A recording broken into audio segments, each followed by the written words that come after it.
Meus amigos, falar de um assunto muito sério, que é o agigantamento do poder, a alta concentração de poder ali no corpinho, concentrada no corpinho, que vocês vão entender bem, de alguns figurões das nossas instituições. Sempre, sempre. Nós vamos falar de quem?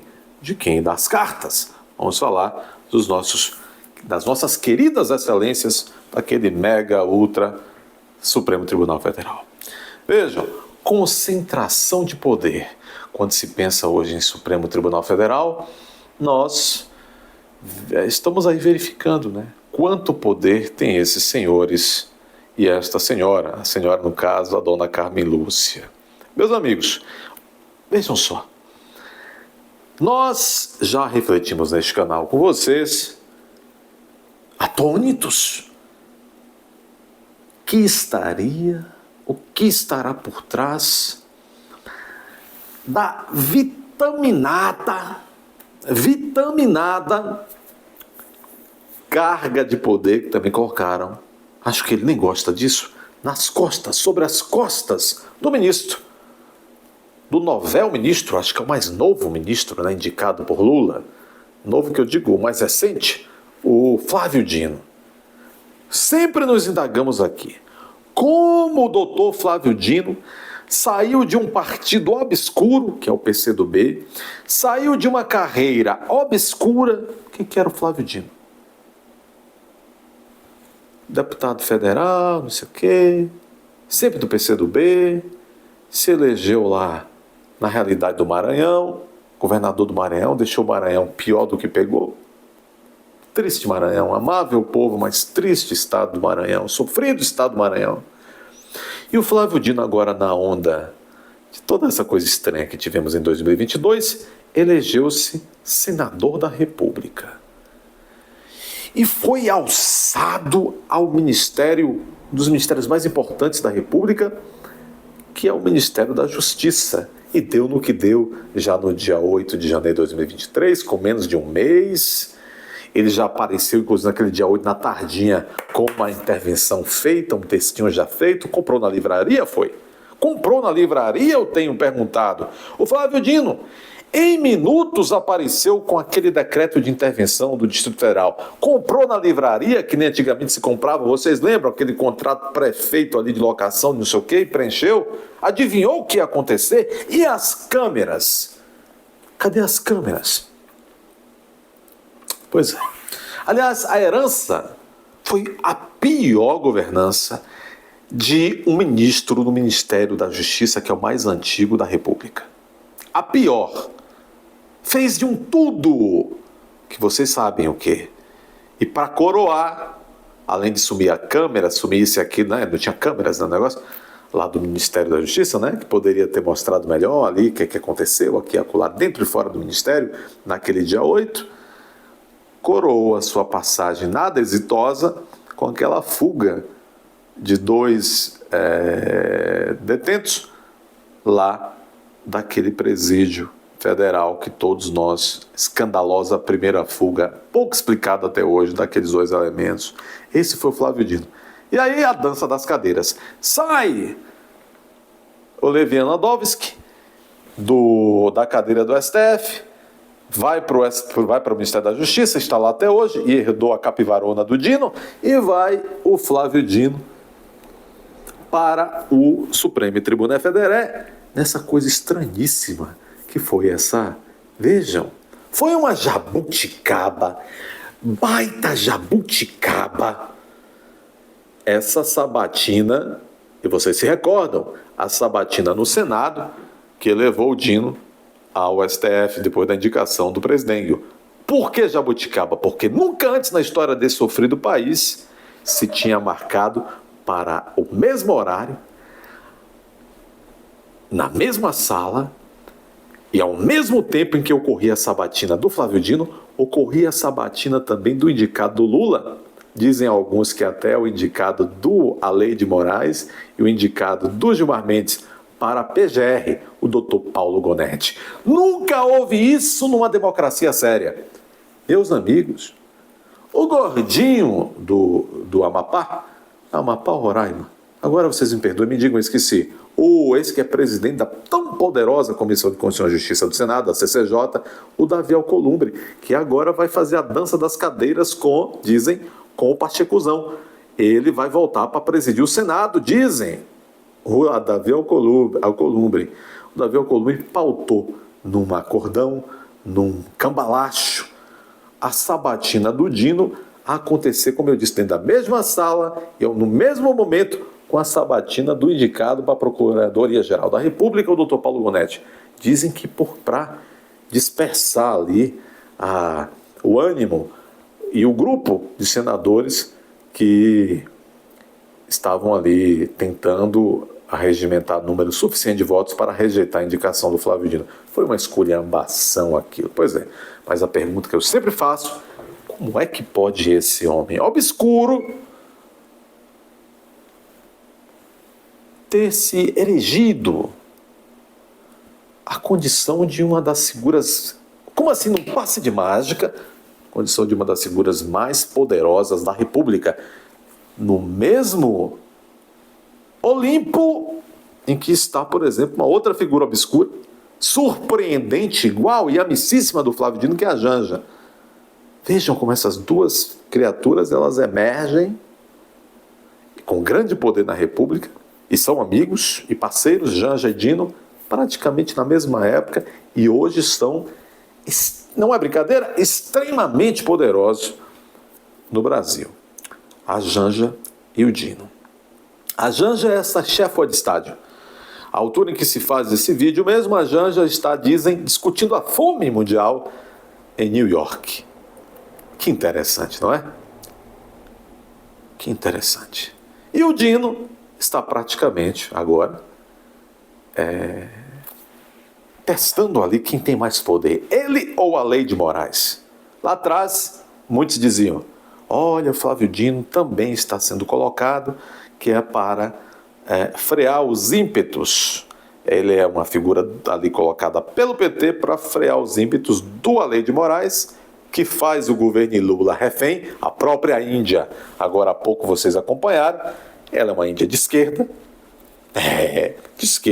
e ela disse ali umas coisas na cara do presidente, embora ela aliviou para o presidente quando disse, presidente, mas eu entendo por que isso está acontecendo, mas ainda assim ele não gostou, o presidente, e disse, companheira, tudo que eu queria é que a companheira Índia voltasse aqui e retificasse, mudasse o seu discurso. A Índia não tem mais direito a ter uma opinião e se expressar. O Stalinácio, ele volta rapidamente e ali já quer que a companheira refaça o discurso. A companheira não pode ter uma opinião própria, como diria o Lula. A Índia disse, é um governo fraco, de um parlamento duvidoso, com interesses escusos, com um judiciário estranhíssimo, e etc, etc. Estranha é essa condição de excelência ultrapoderosa que colocaram aí a ser desempenhada pelo Flávio Dino.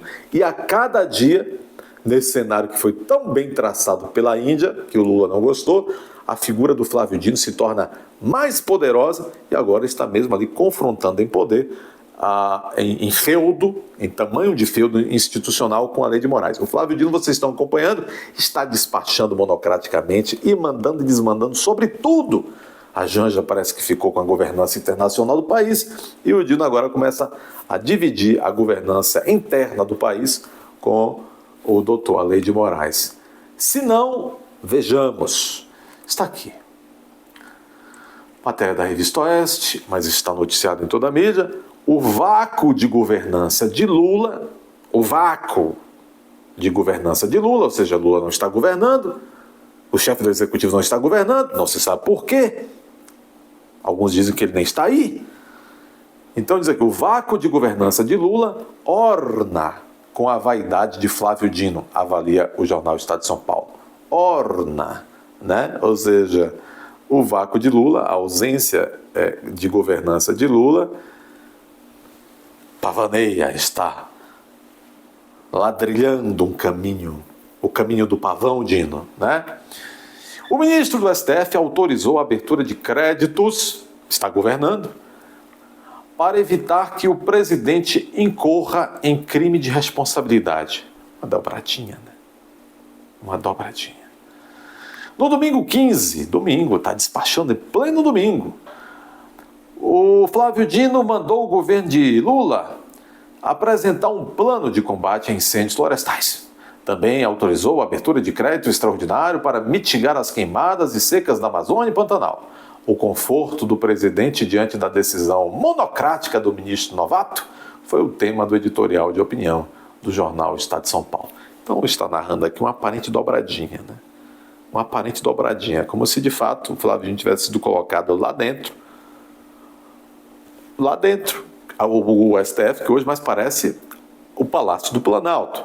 A governança vem do STF. Isso é um escândalo, porque a Constituição prevê o quê? Poderes 3, independentes e harmônicos entre si. Aí não há independentes. Nós estamos vendo 2 poderes a reboque de um poder grandão, que se torna cada vez mais grandão. Aliás, a fala da Índia e depois o Lula, ou quem está lá. Olha, você está cobrando muito, companheira. De 81 senadores só tenho 9. De 500 deputados, 500 e tantos, eu só tenho 70. E eu não estou aqui tentando me manter no poder a ferro e fogo, não, porque eu não preciso disso. Realmente, não precisa. Quem estava em Curitiba, sem perspectiva de sair, não precisa, né? Tá certo. O texto do jornal Estado de São Paulo afirma que, com uma canetada, aspas, Dino permitiu a criação de mais uma exceção à regra do maltratado arcabouço fiscal, é uma coxa de retalho, né? Autorizando a criação de dinheiro mágico, inexistente no planejamento oficial, com o evidente propósito de evitar que o presidente incorra em crime de responsabilidade. É a esculhambação, a avacalhação, né? A avacalhação perpétua de tudo. Diz o jornal, Dino não pode acordar num belo dia e, ao tomar conhecimento de que mais da metade do país está coberta por uma espessa nuvem de fumaça, determinar que o governo federal deve fazer isso e aquilo. Nem muito menos cabe a Dino dizer de onde hão de vir os recursos para custear as ações. É que, igual Janja, que não quer ser e não tem sido, uma primeira-dama convencional, tradicional, o Dino também não quer ser juiz tradicional. Aliás, se desejasse ser juiz tradicional, o Flávio Dino jamais teria abandonado a magistratura federal para incorrer nessas coisas que ele anda incorrendo. Não é verdade? Bom, a Índia, não sei porquê, quando estou falando dessas coisas agora, sempre me vem as frases que a Índia ali, rapaz, né? Parecia que estava dando uma de xamã, recebendo alguma coisa ali. E ela disse umas verdades ali, aquela Índia. E depois, a fala do Lula, né? Em autodefesa, ou de quem está lá fazendo às vezes do Lula. E aí, isso tudo vem, assim, de encontro a esse detalhe que também a Revista Oeste, numa outra matéria, pegou aqui, ó. Em conversa vazada, Lula é chamado de bem-humorado. E o suposto Lula rebate. Eu tô F. Estou F. Vocês entenderam, né? A conversa teve transmissão no canal oficial do presidente no YouTube. Em momento supostamente descontraído, Luiz Inácio afirmou estar. Depois de sua equipe comentar que ele estava de bom humor na última quinta-feira. A conversa vazou em uma transmissão do canal oficial do presidente, que estava ao vivo depois de uma entrevista. Vazou, né? O microfone vazou. Estava ali ao vivo depois que ele deu uma entrevista, etc, etc. Alguém disse, o senhor está bem-humorado? Ele disse, aproveita que o senhor está bem-humorado, disse alguém, antes que o senhor me xingue daqui. E aí ele disse, eu na verdade estou cozido. Interessante, né? Acho que vocês entenderam como é que eu construí esse vídeo. Deu para entender, né? Bom, dê seu like, inscreva-se, confira se você, todos os dias, confira se você continua inscrito, nunca deixe de compartilhar, é muito importante. Considere até a aba Seja Membro e se torne membro. Muito importante também você nunca se esquecer que aqui embaixo, sempre, no primeiro comentário fixado, uma chave Pix, por meio da qual você pode cooperar com a manutenção do canal. Um abraço.